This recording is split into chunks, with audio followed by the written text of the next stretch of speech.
Stars are right, and that means it's time for another episode of The Whisper in Darkness. I'm your host, the Man from Lang. Thank you very much for joining me today. On this episode, I am reviewing the 4 Seeker cards from the Path to Carcosa, the second deluxe expansion for the Arkham Horror LCG. I'm reviewing each of the classes separately, so make sure you check out each of the other videos when you get the chance. There are spoilers throughout if you care about that sort of thing, so with that in mind, let's get started. The first Seeker card in the Path to Carcosa is a 2-cost asset that will boost your skill tests. This is Fieldwork. It has an agility skill icon, the talent trait, and the response trigger after you move to a location. If that location has at least one clue on it, exhaust Fieldwork. You get +2 skill value for the next skill test you perform this phase. Fieldwork has a lot of things going for it. It plays into the idea that Seekers are the masters of movement, which was established during the Dunwich Legacy cycle with cards like Shortcut and Pathfinder. It's relatively cheap at 2 resources, and it's extremely versatile, giving you +2 skill value for the next skill test you perform, regardless of whether it's willpower, intellect, combat, or agility. In the long run, Fieldwork helps you to reduce the number of resources and skill icons you're spending on skill tests, which is always helpful. It's worth noting that Fieldwork doesn't take up any slots, and it's non-unique, so you can have 2 of them on the table at the same time. That gives you the flexibility to trigger them on separate moves, or you can trigger them at the same time for a massive +4 boost to your skill value for one test.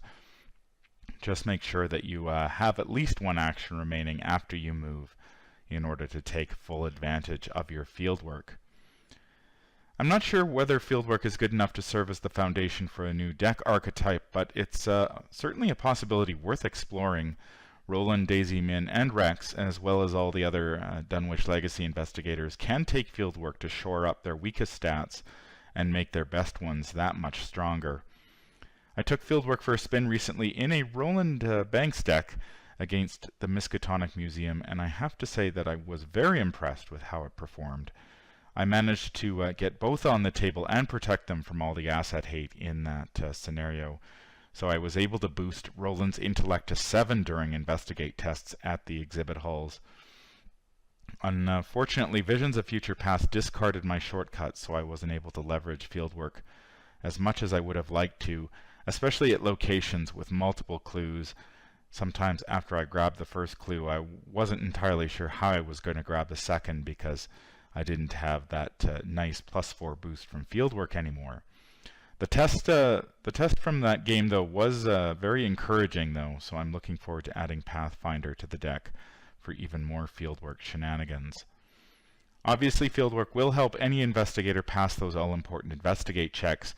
It can also come in handy in combat against the bosses at end of scenarios, such as the Miskatonic Museum, the Essex County Express, Blood on the Altar, and Where Doom Awaits.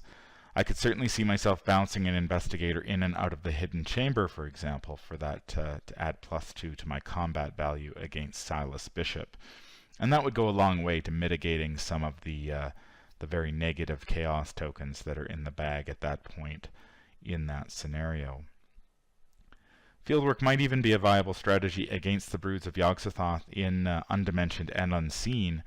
If you can get a couple of copies of Fieldwork on the table, passing a Willpower 6 test to hit the Broods with the esoteric formula becomes much, much easier. Fieldwork has a lot of potential, and I'm looking forward to building some decks around it. Besides the Seeker investigators, I think Roland Banks is probably your best bet, although I wouldn't be surprised to see Fieldwork turn up in some of the Dunwich investigators as well. That +2 skill value is just too juicy to ignore. The next Seeker card in the box is Archaic Glyphs Untranslated. It's a free asset with 1 intellect icon. It has the item, occult, and tome traits, and it takes up a hand slot. It has the game text action. Discard a card with at least 1 intellect skill icon from your hand. Place 1 resource on Archaic Glyphs from the token pool as a secret. And it has the forced response after the 3rd secret is placed on Archaic Glyphs. Discard Archaic Glyphs and gain 5 resources. Record in your campaign log that you have translated the glyphs. Now, Strange Solution Unidentified was one of the most interesting and innovative cards released during the Dunwich Legacy cycle, and Archaic Glyphs is very much in the same vein. Now, some players were unhappy with how the designers handled Strange Solution in the end. While many investigators could put Strange Solution unidentified in their decks, only Daisy or Rex could actually upgrade the card to one of its level 4 versions. The upgrade path was also a little bit awkward compared to other cards requiring experience, because you had to make a direct swap between the Strange Solution and its upgraded version. So it'll be interesting to see whether the designers take a different tact with the Archaic Glyphs. Obviously, I'm pretty interested to see what the payoff will be for translating the glyphs, and I assume we'll find that out at some point during the Path to Carcosa cycle. As for the card itself, you're going to need at least 3 other cards and 3 spare actions to trigger the forced response and gain the 5 resources. Discarding 3 cards to translate the glyphs rather than playing them or pitching them to skill tests seems like a high price to pay, but I guess Seekers are in a better position than most classes because they've got intellect to spare once they're set up. Pitching duplicates of assets that are already on the table for an extra resource seems okay to me. Now, I'm not a big fan of cards that require you to take actions to trigger their effects. I've been playing a lot of solo investigators lately, and actions are a very precious commodity when you are playing in solo. Sacrificing tempo to discard cards is probably going to be more challenging than coming up with the cards to discard themselves. This card seems like it's tailor-made for Daisy Walker. She can take that extra action every turn to trigger TOME action abilities, so it should be fairly easy for her to translate the glyphs without losing too much tempo. The addition of another tome to the game also makes Daisy's tote bag a little bit more relevant. It's important to note that AKACHI can also take the Archaic Glyphs, which is the only occult card in the game thus far. Now, AKACHI is the new Mystic Investigator from the Path to Carcosa, but I'm not sure how many cards with at least 1 intellect icon she's going to have to spare, since her intellect is a dismal 2. AKACHI currently has access to about 14 cards that either have intellect or wild icons, and 6 of those will cost experience points. As for the others, I could see her pitching a spare copy of Arcane Studies or Rite of Seeking, but I just don't see her discarding a card like Drawn to the Flame, for example. I don't even know if AKACHI will be able to reap the reward for translating the glyphs, considering she can only take level 0 occult cards. If there is an upgrade or upgrades for the Archaic Glyphs, it's highly unlikely they're going to be level 0, locking AKACHI out. So that leads me to think that at least one of the upgrades for the glyphs will be a mystic card, so AKACHI will be able to take it. If AKACHI can't upgrade the glyphs, that means she's playing this card strictly for the 5 resources, and that doesn't make a whole lot of sense to me, since she can already play cards like Forbidden Knowledge, which provides almost the same amount of benefit, and it doesn't require any extra actions. She could also play Uncage the Soul from this box, which I think is one of the better Mystic cards in this expansion. While I still love the concept behind Strange Solution Unidentified and Archaic Glyphs Untranslated, I think I'm going to take a wait-and-see approach with this card. Like I mentioned earlier, I'm really not a big fan of cards that chew up a lot of actions, and this card requires actions and cards to be effective. The benefit of translating the glyphs is going to have to be pretty good before I consider it. That said, I will probably give it a try in a Daisy deck at some point, because it is so easy for her to trigger the glyphs ability. The next Seeker card in the box is No Stone Unturned. It's a 2-cost event with a wild skill icon. The insight trait and the game text: choose an investigator at your location. That investigator searches the top 6 cards of his or her deck for a card, draws it, and shuffles his or her deck. Now, the Old Book of Lore has been a staple in Daisy decks since the core set days because it lets you tutor up 1 card in the top 3 cards of your deck. The card is a natural fit in Daisy, since she can take that extra action each turn to use tome abilities, avoiding the tempo hit. The book's a little slower in other builds because investigators need to take an action to play it, and then an action every time they want to use it.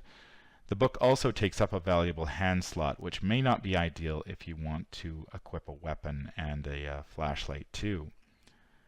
So along comes No Stone Unturned, and I'm pretty confident this is going to become the tutor of choice for every investigator that can take it besides Daisy. It takes only one action to play, and it doesn't use a hand slot, and it searches the top 6 cards of the deck rather than just the top 3. If you're playing a deck that depends on certain cards to be successful, or you're attempting to assemble some elaborate combo, No Stone Unturned will help you find those pieces that much quicker. 2 resources is a small price to pay for a chance to find exactly the card you need at exactly the time you need it. I've been playing No Stone Unturned in my min deck to fetch either Dark Horse or a weapon, depending on what I end up in in my opening hand, and it's been great to have this in my back pocket if I see neither of those. If I don't happen to need the No Stone Unturned, that wild skill icon is great, especially in min, who can add a second wild icon to it, which transforms it into a 3rd or 4th copy of Unexpected Courage. The ability to tutor up a card is extremely powerful in CCGs and LCGs alike, and I expect No Stone Unturned was going to find a home in a lot of decks as investigators begin to explore the path to Carcosa. The final secret card in the box is In the Know. It's a 3-cost asset that you can pick up for 1 experience point. It has an intellect skill icon, the talent trait, and it enters the game with 3 secrets. You may trigger its action to spend 1 secret, Investigate. Investigate any revealed location in play as if you were at that location.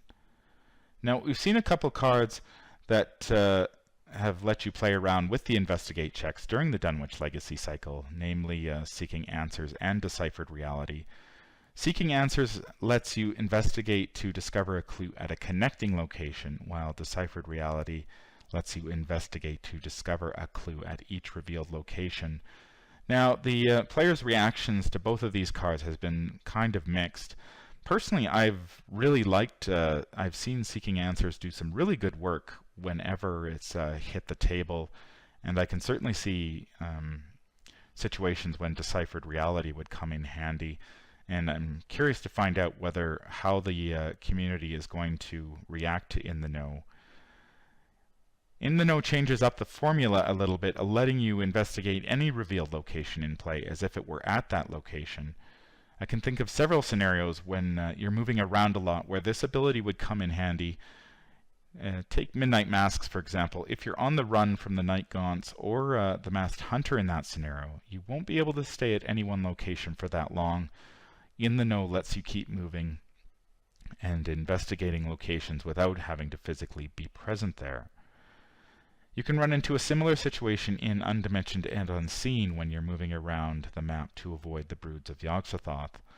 In the Know lets you keep moving, safe in the knowledge that you can always pick up a clue later that you were forced to leave behind in case you were worried that you were going to get ambushed by a whole bunch of Broods.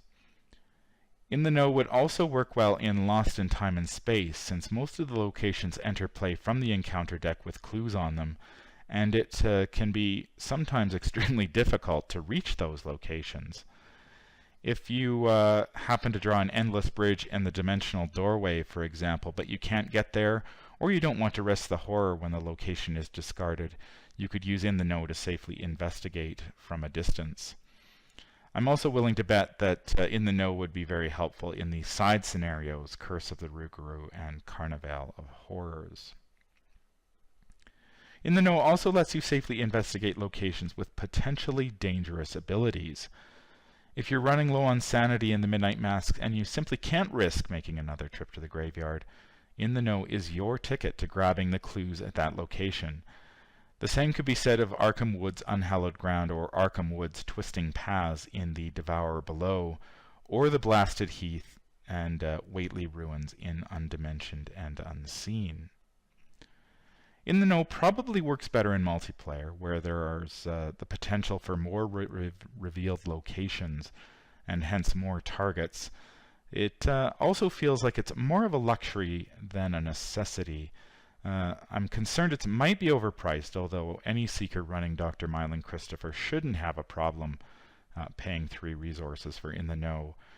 This certainly isn't the first card I'm buying with my hard-earned experience, but it couldn't hurt to have a copy in your deck for those types of situations I've described above. That's going to wrap up my look at the secret cards in the Path to Carcosa.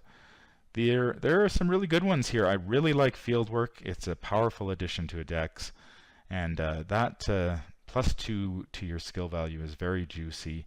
I'm looking forward to seeing what other players come up with that. My initial testing has been very positive. The archaic glyphs, well, it suffers the same problem as Strange Solution. There are a lot of unanswered questions about it, and I'm sure those questions will be answered during the Path to Carcosa cycle, but for the time being, unless I'm playing Daisy, I don't think I'll be including the archaic glyphs in my deck. No Stone Unturned is going to be one of is probably the strongest tutor in the game at the moment, and I think it's going to go in a lot of decks if people need a particular card to make their deck work, or they're trying to set up some kind of combo. And I was kind of surprised, but In the Know does have a lot of potential uses, although it's not exactly essential. So if you're running short on experience, you could always leave it aside for a more powerful card. That's going to do it for me today. If you enjoyed this review, I'd appreciate it if you could leave me a thumbs up. It helps out the channel a great deal. Do you agree or disagree with this review? You can always leave a comment down below. Make sure you hit that subscribe button to be notified of when I release future content. If you'd like to contact me, I can be reached at manfromlang@gmail.com. I'm also on Twitter at manfromlang. Until the stars are right, keep your shotgun close and your elder sign closer. Take care out there, and happy investigating.